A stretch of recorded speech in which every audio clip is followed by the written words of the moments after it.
Hi friends, my name's Trish Roberts and you're watching The Naked Empire. Tonight we have Barrett Brown with us. He's kindly found the time to chat about some issues, and I'll just read you a bio from Barrett's site. So Barrett Brown is a US investigative journalist and the founder of ProjectPM, a crowdsourced investigation into the cyber industrial complex.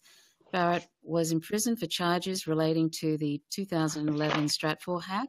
Journalist Glenn Greenwald described this attack on Brown as, quote, one of the most significant threats to press freedom that has happened in the United States in the last 2 decades at least, end quote.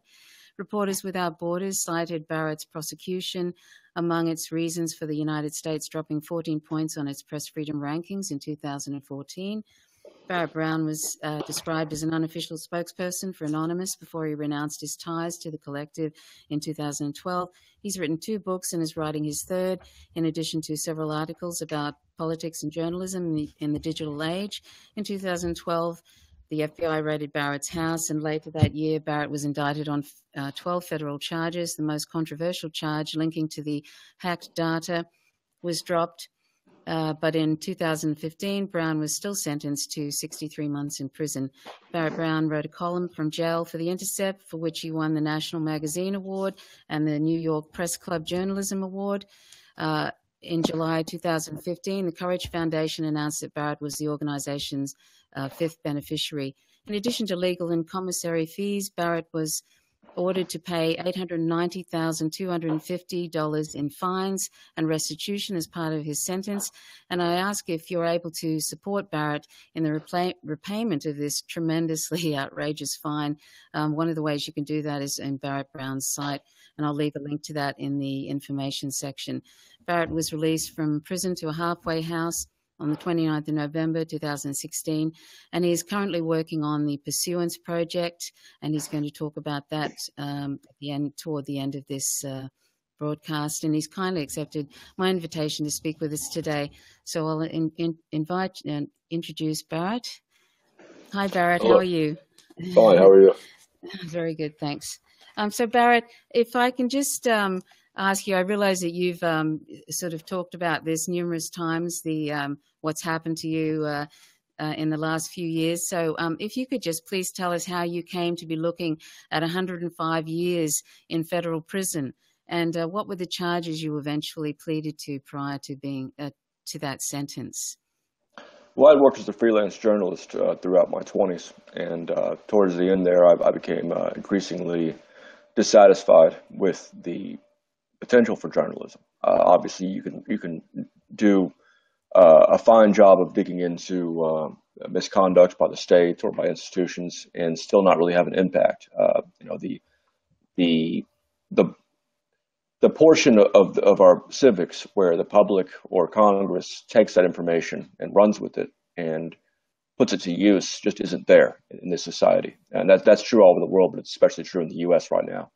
So I was open to different ways of going about these kind of things. And so I started putting together a group called ProjectPM back in 2009, which was originally intended to be sort of a civic organization platform, as well as for journalism.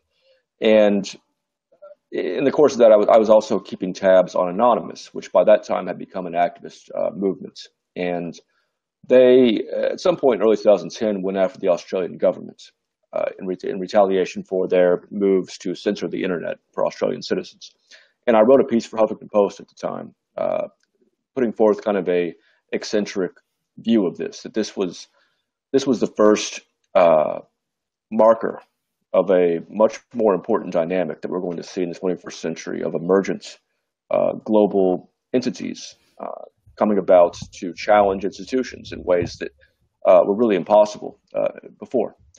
And I was contacted thereafter by someone who was heavily involved in Anonymous, who had helped to put together the well-known Church of Scientology campaign, whereby they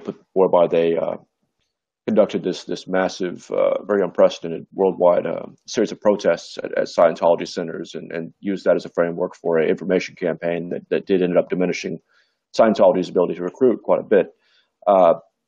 So this fellow, who'd still been involved in Anonymous, contacted me, and him and I talked for a few months. And he came and worked with us at ProjectPM as we were trying to set up this platform. And then towards the end of 2010, the Tunisian revolution began. And there were several figures within Anonymous who were Tunisian nationals and who were involved in this nascent series of street protests. And so they were aware of this before the Western press was. There had been no coverage of this whatsoever, except the exception of one Guardian piece towards the end of December of that year. So I was invited to come work out of a server that Anonymous operated. It was one of the servers where a lot of these things were done, and got involved and worked to sort of serve as a press agent for the Tunisian Revolution to alert journalists to it. Michael Hastings, who was still alive at that point, and had gained a lot of notoriety recently. He was somebody I had known for a while, and I got him to start working to get that revolution in the public eye. And meanwhile, anonymous hackers and activists, both in Tunisia and elsewhere, were successful in attacking the digital infrastructure of the Tunisian government. Tunisia is a highly internet-saturated country. It has a very robust political online surveillance division, which was being used to identify activist leaders, and they were able to, in many ways, to help defend, prevent these activist leaders from being caught, identified, that sort of thing. And so a great deal was going on, and that was very exciting to see that happen. It's a lot to go into here, but suffice to say, it was very to see it from the inside was very. It was a great thing to see, having been kind of concerned about just the lack of movement on these issues, And so that went all well for a while, and I provided some other services to Anonymous. I helped to arrange legal defense for those who had been raided by the FBI for participating in an attack on the websites of Visa and MasterCard, which they had done in retaliation for their own economic blockade of WikiLeaks and that sort of thing. And then about a little bit over a month after I got involved with Anonymous, it came to pass that we had been surveilled by a private contractor, an ex-military fellow by the name of Aaron Barr, who was the CEO of a company called HB Gary Federal. This was one of the many intelligence contracting firms, as they're known, that had kind of sprung up in the last 10 years since 9/11. These are companies that provide an array of services, many of them borderline illegal, to both the U.S. government and its various agencies, as well as to other corporations. In this case, this fellow turned out to have been involved in other more telling things. There was a raid by anonymous hackers on his servers. They stole 70,000 emails the day after he had announced that he had been spying on us. And we quickly determined that he had been involved in this really extraordinary and very indefensible campaign, conspiracy really, put in motion by the DOJ itself, the Department of Justice, to go after activists and to go after journalists, even like Glenn Greenwald, who had been supportive of WikiLeaks. And so this all came to light, and there was a great to-do about it. And the fellow had to resign, and there was some light shown on the subject, but it wasn't enough, and it kind of died out as stories tend to do. And so I pursued that issue with ProjectPM, which I turned into a collaborative investigation into the intelligence contracting agency. Long story short, the FBI and DOJ didn't like that. They went after me, and about a year later, I was in prison. Right. And how closely do you think the Department of Justice there's a little bit of an echo happening. Would you have you got that in your ear properly? Yes. Yeah, great. I just wondered, how closely does the Department of Justice work with the intelligence firms like Stratfor and HB Gary and the like? I mean, it just seems amazing that, for example, the Bank of America was let in. The Stratfor and the Bank of America were kind of in cahoots in a way in relation to WikiLeaks and sort of preventing donations towards WikiLeaks. Is that correct? The DOJ itself, we only really know of this one incident in which Bank of America and the U.S. Chamber of Commerce had both independently come to them and asked for help in concocting a clandestine campaign against their enemies, which happened to be the DOJ's enemies, WikiLeaks in particular, but also a number of left-wing activist groups. And from that, we can kind of discern that obviously these companies had an idea that they could go to the DOJ and have them refer them to other companies to do these kind of things. So perhaps there's been a history of this. We know more about the FBI's relationship with these companies. We know more about the FBI, for instance, sharing files on entirely legal mainstream U.S. activists with companies like Coca-Cola with Dow Chemical, in ways that, if you or I went to the FBI and said, "Hey, I have enemies. Do you have any information on my enemies?" They probably wouldn't give us the time of day. But if you're Bank of America or Coca-Cola, you can do that. And moreover, these companies like Stratfor, made up largely of former government personnel, can also facilitate that. And so there's this network that exists beyond the charters of these agencies, that exists informally, that unites various powerful interests against the less powerful. Yeah. What was Stratfor? Was it Stratfor that was actually involved in the Bhopal in 1984? They were what was the connection there, and what were they trying to do there? That's that terrible disaster where there was like 20,000. Was there 20,000 people killed in that chemical disaster from Dow? That's one of the better estimates. Yes. So the Bhopal disaster by Union Carbide, which is owned by Dow Chemical, occurred in the 80s and left all these people dead and maimed.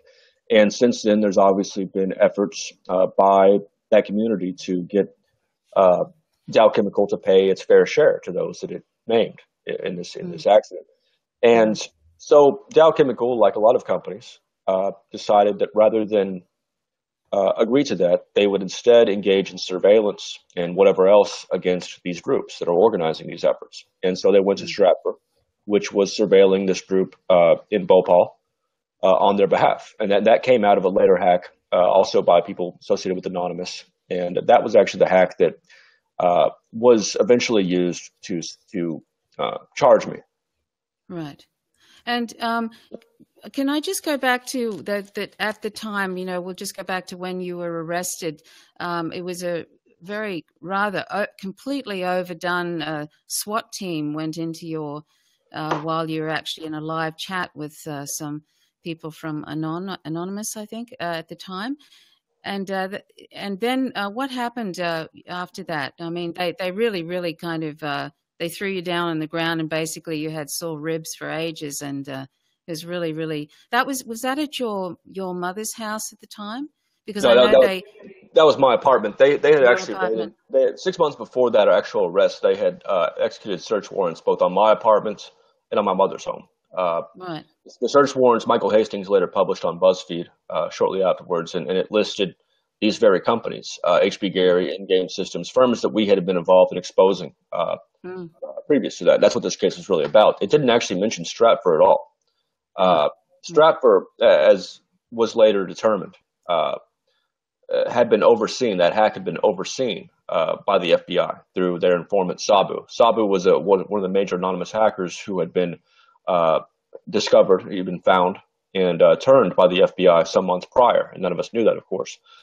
But he was involved in the Stratfor hack, which was done by other people as well. But he was present and knew about it. The FBI knew about it. And rather than stop the hack, and rather than have the credit card information that the company had secured, they chose to let it proceed because their new purpose now with this was to see if they could get Jeremy Hammond, who was one of the hackers involved, see if they could get him on this charge, see if they could get me perhaps, and also apparently to see if they can get Julian Assange, because at some point this informant Sabu, after the hack had been done and after they had stolen the 5 million emails from this company, approached Julian Assange online and offered to sell these materials to him. And Assange, for a number of good reasons, does not buy materials generally and refused. And so instead they were just given to WikiLeaks later on. But that was not listed on my search warrant. Despite later being claimed as to be the centerpiece of my investigation had actually begun months prior. And even after the Stratfor hack had already occurred, search warrants didn't mention it. That was something that they eventually had to use to indict me because they couldn't find anything else. Yes, because it was Jeremy Hammond, actually, wasn't it, who you actually just shared a link, really. People think that you're like a hacker, but really you're an investigative journalist, and you just shared a link which contains some information about credit cards, which you didn't, you had no intentions of actually anybody using any of that information. And that was one of the things that they blew right out of proportion and wouldn't, and also there was some other charges, and they kind of, it racked up to 105 years. I mean, they really were trying to make a real example of you, basically. Would you say? Would that be a good assessment of that? Part of this is indicative of the larger problem of the U.S. prison and justice system and the very draconian settings we've established over the years. 105 years is what you get when you calculate the maximum of all the charges I was facing. And it is also indicative, more specifically in my case, of the concern they have over people who articulate a certain anti-state philosophy and who have been shown to have gotten results through that. I faced far more time than any of the hackers. Even Jeremy Hammond, who had actually been involved in this hack, who actually did download the credit card numbers, who did distribute them, he was facing 10 years. So we can see from this and from some of these other incidents that obviously the hackers were very important to Anonymous. And just like I support the left-wing anti-war groups in 1971 who broke into an FBI office and stole documents that were used to show COINTELPRO, in which Congress hit upon, and just as I support that, I also support everything that was done in order to acquire files by which the public could better discern what the state was doing with our corporations against them. Yes. And so, but those hackers were important. But the bottom line here is that the DOJ and the U.S. government itself kind of showed its hand by the way they went after me. It wasn't just the high sentence; it was the other bizarre things. The gag order. I was put under a gag order, and the prosecutor herself said, and there's a transcript available of this. It's very interesting, that I should be put under a gag in part because an article that I'd written for The Guardian from prison after being arrested was, quote, critical of the government, unquote. I could go on and on, but there was basically, it got to a point over time where even kind of slow on the uptake publications like the New York Times and that sort of thing knew that there was something wrong here, that this was not what the DOJ said it was, that it was retaliation for our work in exposing criminality the DOJ itself had a hand in. Isn't that amazing that they complained that it was critical of the government? I mean, that's what journalism is supposed to be. Most prosecutors would not overtly play their hand like that. It just in this district or the District of Texas, it wasn't just that they were going after me from the national DOJ. The prosecutor they had on hand happened to be proverbial for going a little overboard on things. She had a reputation previous to this, so it was a little bit more telling than it normally would be. Right, and I was just going to ask you about the Bureau of Prisons because they actually were.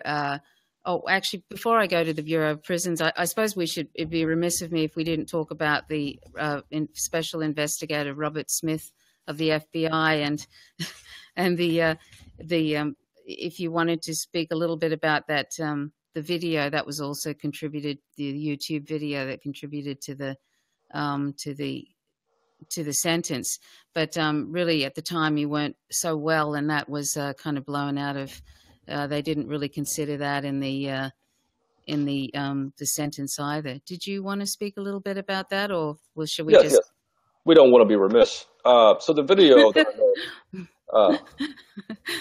I made, this came in this was September of 2012, and 6 months prior, they had raided both my apartment and my mother's place. They had listed on the search warrant companies that had been engaged in criminality that we'd exposed. They had threatened to indict my mother in order to try to get me to cooperate. And I had also learned a few more things about the ways in which they had gone about this. I had learned, for instance, that even as H.B. Gary was very close to being investigated by Congress for his criminality that we had uncovered, it was already engaged in very similar tactics to the ones they had already planned against Glenn Greenwald against me for my role in keeping their feet to the fire. And the FBI had been involved in this as well. So there was a whole network of criminality between the state and these companies that really got to me at the time. I was also trying to get off Suboxone, which is a powerful opiate that I take as sort of like methadone to stay off of heroin, and had stopped taking my antidepressants, Paxil, which apparently puts you in a manic state. So all of these things kind of combined. And meanwhile, I was concerned that I had tried to bring attention to what was happening to me, that this was important, that I had been raided, that the search warrant, that there was something wrong here. And I just hadn't managed to get any traction in the press, which had covered me quite a bit, sometimes for very silly things, but had just not quite grasped what this was about. And so I felt that I had no choice but to make one last chance to bring attention to this, using whatever means I could. And so I made a video that I knew even then was over the top, in which I explained that I was going to try to bring attention to this or try to make a point by using the same tactics that Aaron Barr of that contractor that he had planned to use against activists and journalists in this conspiracy that the DOJ had approved of. So I was going to use these same tactics against this lead FBI agent, Robert Smith, who had been the one to instigate the threats against my mother. And then we would see if I got rated for it, even though Aaron Barr didn't. And of course I did. And I was arrested the next day. I'd also made separately threats to defend myself, which is not technically illegal in this country. You may have noticed, you've probably seen headlines about senators in this country saying, if the government ever does this, we have our guns, blah, blah, blah. It's not illegal to do that in this country and most other Western countries. It's called a conditional. So anyway, but I was nonetheless charged with the internet threat statute, threatening a federal agent. And in order to make that stick, or stick enough to get past a judge in this district, which is not that hard, they conflated certain statements. They took out the end of the phrase that I used in the key statements. They took a statement that had been made by Bob Beckel, a Fox News commentator, when he had gone on live television and said that, talking about Julian Assange, said, "Dead men can't illegally shoot the son of a bitch," which I had quoted and retweeted. And they put that in my indictment. Just bizarre things that show that they knew they had broken the statute, but they also know that even when they get caught or shown up as having engaged in a falsehood, it doesn't really come back against them. It doesn't even prevent them from being able to do future falsehoods. The judges don't think like that. So anyway, so I was arrested. That was the occasion of my actual arrest, and then 2 months later, the charges for Stratfor came down as well. And did the judge sort of take into account, like, that your lawyer must have said, well, you weren't, that tweet wasn't relating to Special Agent Robert Smith. Did they take any of that into account? Or my lawyers filed several motions to dismiss for all the charges, explaining in each case what misrepresentations the DOJ had made, where demonstrative representations, not something that involved like us versus them, just claims, just pointing out the actual facts that are available to anyone who cared to look. That was one of them. He pointed out Bob Beckel had actually said this, and I was quoting disapprovingly. And Bob Beckel doesn't seem to have been indicted for that. Nonetheless, I'm being singled out for having repeated it disapprovingly. Something is wrong there. But the problem is that in most facets of life, in journalism or just everyday social interaction, when someone gets caught lying, you stop believing them in the future unless they can come up with significant proof. That's just not how it works in a lot of courtrooms. And that was one of the things that really surprised me. Surprised a lot of people observing this, because it's difficult to get your mind around. It's very odd to see it in action. But this judge in particular, and a lot of judges in this district and across the country, the fact that the FBI had been caught fibbing, I think they see that as okay to an extent. I think there's an acceptable level. Back during the troubles in Ireland in the 70s and 80s, the British used to talk about an acceptable level of violence, a level of violence that was not too high, that we could live with. There's an acceptable level of honesty or dishonesty in the U.S. justice system, as the judges see it. Yeah, that's amazing. So I just wanted to talk about your time, in your 4 years in prison, and 6 months of that was in the SHU, which is the other name is the whole segregated confinement sort of thing. And I just wanted to ask, do the Bureau of Prisons they once at one point called you a prisoner of great concern, because they realized you were a journalist and that you were actually continuing on your journalism while in prison, which must have been I'm not even sure, how do you even get because they obviously surveil what you're writing, before it gets outside. How do you actually get information that was actually about the prison out through into the public sort of thing, without them redacting it or tossing it out? They did quite a few things to violate my due process rights in the course of my prison term, but they never overtly tried to stop me from writing my column, which I sent out when I was in the SHU. Obviously, I had to send it out by mail, but when I was other places, I relayed it over the phone to someone who would write it down and send it in. But for the most part, for the my stay when I was in general population. We have computers that we have access to in a lot of these prison units in the federal system, and you can send a sort of an ersatz email through this application that goes to pre-approved people. So I just sent these straight to my editor for the most part, and at no point did they. I think they knew better than that. There were some other things that were kind of related, whereby they did take away my email for a year, rather illicitly, after I just used it to alert a journalist to BOP misconduct. But that was a decision made by a particular security agent, without having thought it through, not realizing this kind of thing plays in my favor. It's the kind of thing I want, obviously. To the extent that they interfere with my communications, it makes them look bad. It bolsters my story. And it's just part of the great dance between activists and governments, across the centuries. We need each other, and they never fail to fulfill their role in that dance. Yes. How did you sort of keep? Did your journalism and writing, did that help keep you sort of your spirits up in prison? Like, how did you, particularly when you're in the solitary, with the SHU? How did you sort of, what was that like in the SHU? Because, I mean, that's considered to a degree a sort of a form of torture in a way after a certain period of time. So how did you kind of manage that, Barrett? Well, even aside from the columns, the fact that there was so much media attention on what they were doing to me was a great source of satisfaction. I could sort of sit there and feel on any given day, just kind of feel the damage that was being done to the reputation of the U.S. government here and abroad.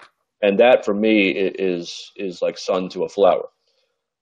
Writing, in addition to that, extension of that, obviously, to the extent that I can keep building up my soft power, as it were, keep moving towards what I always wanted, which was a space in the public conversation, the ability to influence things.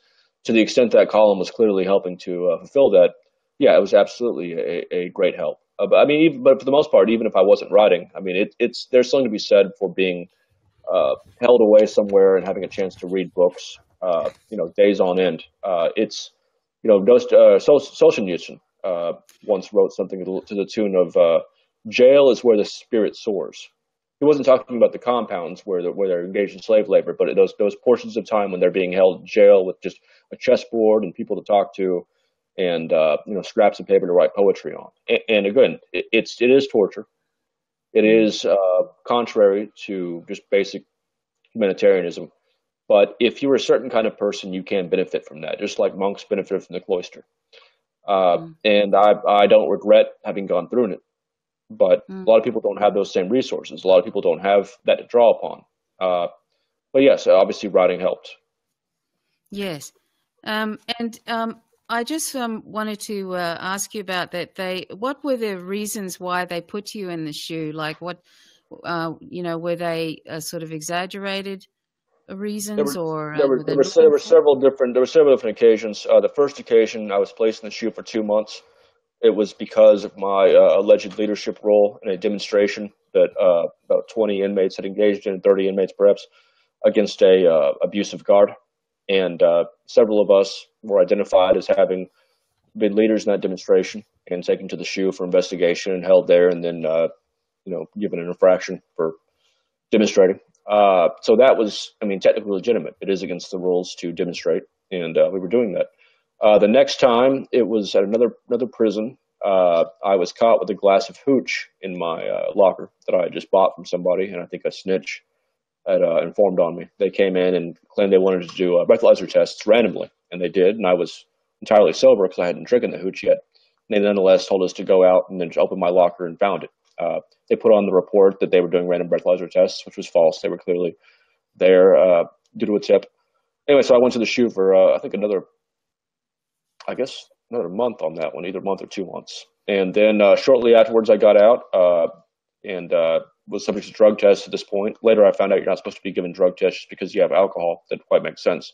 But they were now giving me drug tests every month, and I did test positive for morphine, which I had bought illicitly from one of the inmates and used, and did another month and a half until I was shipped to another prison. There, I was placed in the SHU 2 more times, both for about 2 weeks. Was that in the medium security then, was it? And the medium security prison, yes. Right. And yeah. both of those occasions, those were the explicitly illegal detentions when I went to the SHU. The first time, I had done a radio interview with a station in Houston. It's something I've done many, many times. I've done it with this Canadian Broadcasting Service, from the prison telephone, from tons of journalists, sorts of things. There's nothing against the rules about it. But there was an executive assistant, an administration official, who was upset at me at the time because I had filed a grievance against him for not letting in a documentary filmmaker that they're required to respond to media inquiries, and he didn't.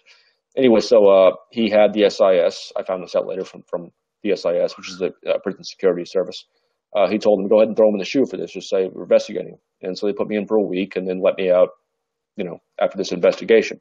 The second time, I was doing a recording over the phone with Alex Winter for his upcoming documentary on me. And I had been asked, a guard came up to me at the same time while I was on the phone and told me to go meet with this executive assistant at the prison, or assistant warden, who I was also writing up by the administrative remedy process, prelude to suing him over misconduct and due process violations. And I told the guard that I was not going to meet in private with an administrative official who had already been involved in misconduct against me and who I was currently trying to sue. That would be inappropriate. And he left, and two security agents came back and pulled me away from the phone and threw me in the shoe for refusing an order. The next day, the unit manager, whose job it is to deliver the punishment, the sentence, just came by my cell in the shoe and said, we're just going to give you 2 weeks commissary restriction. We'll let you out later this afternoon. And then I wasn't let out. The assistant warden came by and told them to hold me in there. And none of the prison administrators or shoe administrators would talk to me. They kind of looked away when they walked by the hall. And I made some legal threats at that time. And then I was released 2 weeks later, right before the deadline that I had given him. And so those were the only 2 times at that prison, and both were illicit, yes. You mentioned in that the way that people communicate in there is there's a lot of yelling goes on in the shoe, and also some sort of clever exchanges of with I don't know how you do that underneath. I don't know the sort of the actual system of. Depending on the particularities of the shoe, for instance, many doors in the shoe go all the way to the ground, and so you really have no opportunity to actually build these clever conveyances. You just shout, or you have friendly guards who do exist, pass messages, pass packages of coffee, that kind of thing, books. But in the second shoe I was at, the medium security, the doors were, I think this is the typical setup, but the door does go about an inch or so off the floor. It varies from cell to cell. And inmates who, of course, are confined there 24 hours a day or 23 hours a day for 7 days a week have thought up all sorts of inventions by which to deliver messages and objects, contraband, that sort of thing. And so there's a great deal during the day at those institutions of things being thrown, like batteries tied to strings or slide across the door. There are people who are better at it than others. And in some cases, these are very elaborate. Someone wants to send a message or some contraband, like some synthetic marijuana or whatever, to someone down the lane, down the road or the street, as they call it, down the corridor, and they will, shoot the battery or whatever to a cell catty corner to them, and then they'll shoot it down the other one catty corner to them, and blah blah blah, and it'll go on. They'll yell, "Yeah, I got it." And they'll yell, "Yeah, this isn't enough," or say, "This wasn't as much as you," and then they'll negotiate, and then he'll send back his payment, which could be coffee or postage stamps or whatever. So there's a great deal. It's like the internet, essentially. It's our internet. Yeah. So they don't actually have like guards in the actual corridors at that much, do they? Do they come in every so often? Depending on the facility, but they do. I mean, they always are there at some point. Like they do make rounds, and then there are some who are hanging around out there, or in some cases the guard station is right there, and they're there, typically. But some guards care about this, some guards don't. Some guards, again, as I said, it will actually help you to move items around as long as it's not drugs. Do they give you an idea before they put you in the shoe how long you're going to be there for? I mean, No. Or do they just? Oh, No. See, that's a sort of a psychological torture, not knowing how long you are going to be in there for. It's really awful. So you could have gone in, that you went in there and you probably thought, well, it could be 2 days or it could be 2 months, and who knows? So what does that feel like? What does that feel like when they, when you actually go in there and you have no idea how long you're going to be there for? Well, you've How does already that? gone through that on a larger scale when you get arrested in the first place. And you know Mm, you're facing anywhere between a year and 100 years, depending on how things play out, depending in part on chance, depending in part on who your judge is, depending in part mm, on how well the judge, how good a job the judge does of making your discovery available to you, making the documents relevant to the case available to you. In my case, I never got to access my discovery in a meaningful way in the two is that? years I was waiting trial. So you really never, so you've already kind of been inured to that to some extent. Yeah, because that's kind of what was, I think, was probably a bit crippling with Aaron Schwartz was, the huge fine I think he was facing and all of that. I think that sort of led possibly, I'm sure, contributed to him ending his life, and that was a tragedy. It's a terrible thing that this pursuant of it's just a terrible thing what's happening in that regard. The war on whistleblowers and on journalists today. I I just can, I can wanted tell you to. that I can tell you that for a sensitive person like Aaron Schwartz, for instance, even the idea of his society turning against him like that and betraying him and subjecting him to something that's unreasonable, even that alone, beyond the fines and all that, that's enough. Uh, that does something to a person, Yeah, and yeah. it just I mean, and yeah, I often think of Julian Assange, and I think he's in this. It's not a very big space that he's in the Ecuadorian embassy, and I just wonder how on earth psychologically he manages with that, because there's really no end in sight in that regard. And he's just like there, and of course he gets visitors and he does interviews and stuff, but he's in this sort of small space, and I don't know how on earth he copes with it. And my government, the Australian government, is doing nothing to help him. And I just think, how long is that going to go on? I don't know if you know of any. I mean, is there any sort of? Do you know of any success in with their lawyers? I mean, he's had rulings that it's that it's. I don't know. I just sometimes wonder how he manages, because that would be got one of my worst nightmares, to be just an indefinite thing where you don't know it's going to end, and and you can't go anywhere. But ideally you accept it as your duty and you do it. mm, mm. It's amazing. I also wanted to ask you, if I could, about the persona management, which is if you could sort of talk about that, the different these.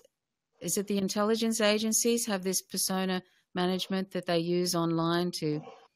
Yep. Persona management, that we came across that shortly after the HB Gary hack, when those 70,000 emails from HB Gary were acquired by Anonymous, and these emails included internal emails at HB Gary and its subsidiaries, as well as emails between them and the FBI, them and other companies they're working with, that sort of thing, and as well as their applications to try to win contracts from the government. And from those applications, we were able to, and from the actual requests they're responding to, we're able to glean some things about what programs are out there. And persona management was the most extraordinary one, the most, to me, frightening.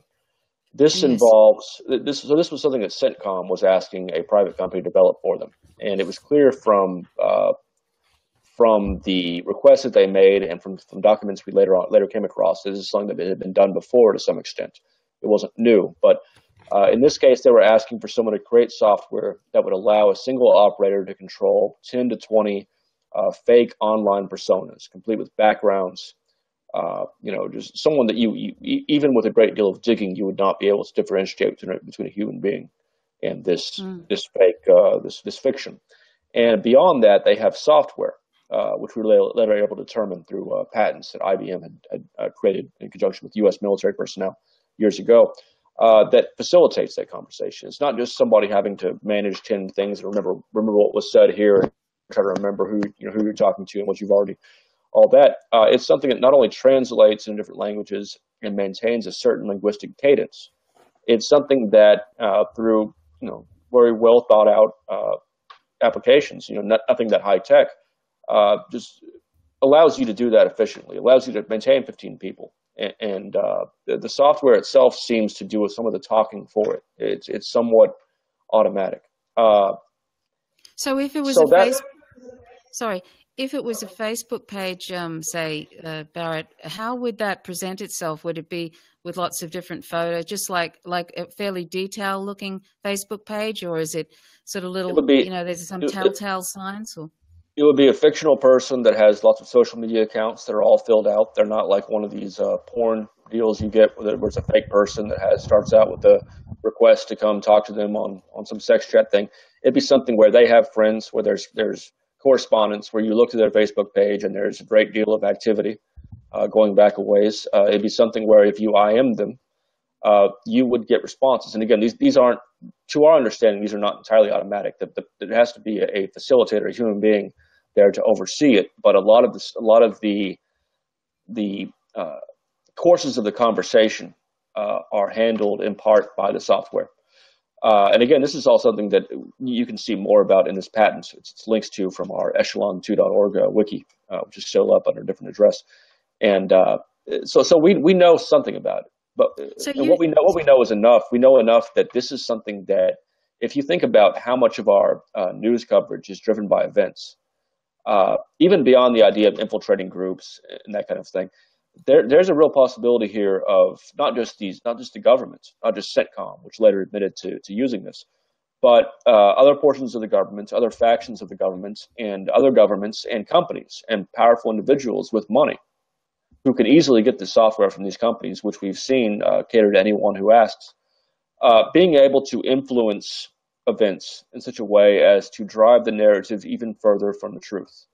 And that is something that concerns me because of how fundamental this information flow is. Obviously, if you can manufacture just one event every couple of weeks, you have a great deal of power to keep things on a keel that you've determined.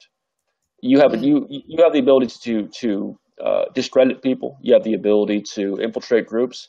You also have the ability to make reality seem as you want it to seem. yeah, I've noticed, just on various different sites, there's always, if it's something that's an alternate media thing or something that isn't the U.S.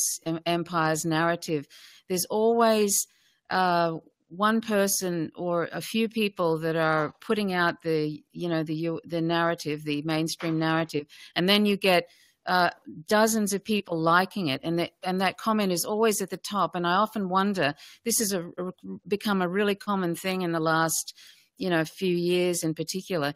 I often wonder if they're just, these like persona management things, and they just kind of pile on and keep those, the mainstream narrative at the top. And you know what I mean? Would that be, do you think that's possibly what's happening? Or do you think, it just seems like there's a lot of people troll these days, lots and lots, and they always seem to be at the top of the comment section. Oh, I think that Barrett might have frozen there. Oh, I'll have to send him another link. Hold on a sec. I'll see if I can get Barrett back here.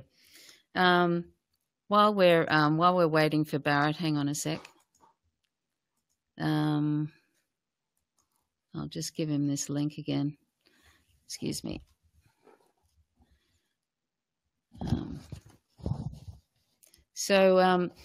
Anyway, while hopefully Barrett's coming back, and I was just I don't know if anybody's noticed this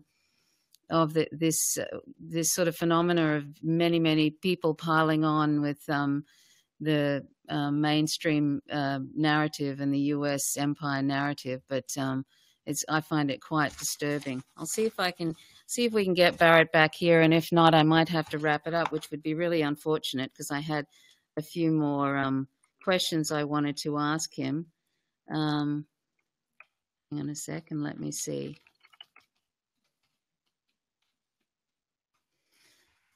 He may have fallen offline, who knows. I actually wanted to ask him about the Pursuance project, which he has going at the present time. And I'll see if I can read some of that Pursuance project out.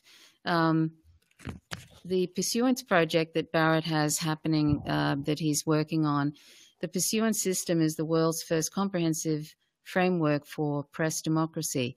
That is, it allows individuals with no prior relationship to self-organize. Oh, is it back? Oh, hi, Barrett. I was just reading a little bit of your the Pursuance project, but we'll get to that in the end. But yeah, what I was, did you catch what? Oh, I think are you frozen again? Hello? I think we might be having trouble with Barrett's line here. So he'll probably drop off again. We may have to wind this up, but I'll see if I'll just continue reading out this Pursuance project. So that is, it allows individuals with no prior relationship to self-organize into robust, agile entities governed by a proceduralism of agreement. These entities, called pursuances, in turn engage and collaborate among themselves to whatever extent they choose, leading ultimately to a vast and formidable ecosystem of opposition to institutionalized injustice. Let me see if he's there. No, he's vanished again. So I'll probably give Barrett another couple of minutes, and then it might be actually we may have to wind this up. So I'll just see. I'll see if he comes back. I'll continue on reading this about the Pursuance system. This system will be populated on an invitation basis beginning towards the end of 2017 for consideration as a participant and receive further information as it becomes public, and he has the subscription that you can put there. So for the first time in history, any individual may now collaborate with any other individual. One may get a sense of the implications of this by considering how different human history would have been had early man possessed some psychic ability to find and communicate with anyone else across the world. We now have something very similar and in some ways more powerful. It's easy to underestimate the significance of this, in part because it's also easy to overestimate it and worse, to romanticize it. The event of the internet was immediately followed by triumphalist manifestos setting out the great and positive changes that were now afoot. Let's see. No, he's not coming back. I may have to wind this up. Well, what a shame that is. I really wanted to ask him a few more questions. I'll just see one more time. I'll just see if I can see if he's communicating with me at all. I'll just hold on a sec.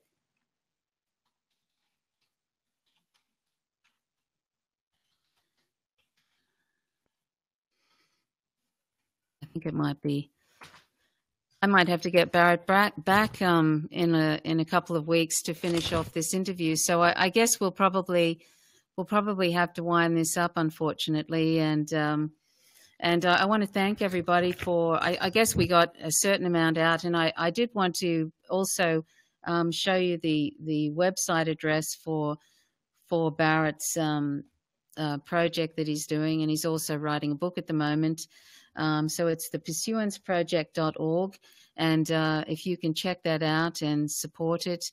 I think Barrett's very brave for what he's been through, and he's incredibly stoic that he's gone through all of this, and he just remains stoic, and he just keeps on, and he's obviously driven. He has a great sense of justice, and we should support whistleblowers and journalists, because it's so important today. As you know, real journalism is being sort of pushed to the side, and the mainstream media is just promoting the government narrative, the empire's narrative, and that's why it's so important that we support journalists like Barrett Brown and other independent journalists. And that's one of the things about this program I'm doing here on Fridays, The Naked Empire, is trying to give different independent journalists some extra airing, because the more we do that, the more the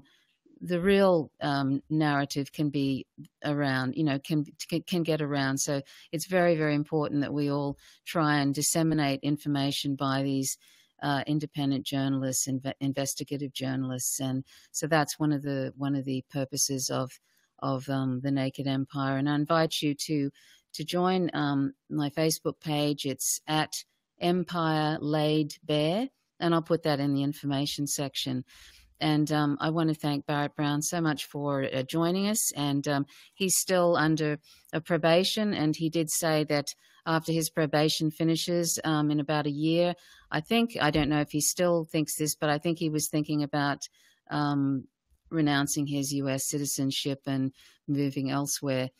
And in some ways, I don't blame him because it's not very safe, unfortunately, on U.S. soil for investigative journalists and ones that are telling the truth about what's transpiring today. Anyway, so I'll round it up here, and thanks so much for watching. And please join me next week on Friday, 9:15 p.m. Eastern Daylight Savings Time, and we have Ben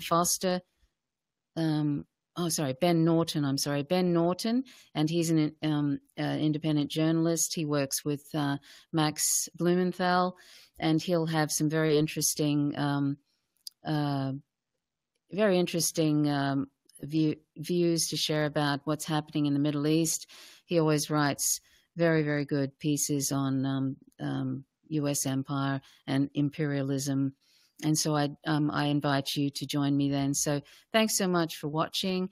And please, if you can, assist Barrett Brown with this tremendous fine that he's been, that they've given him, which is about almost $900,000 that he is supposed to pay back in restitution.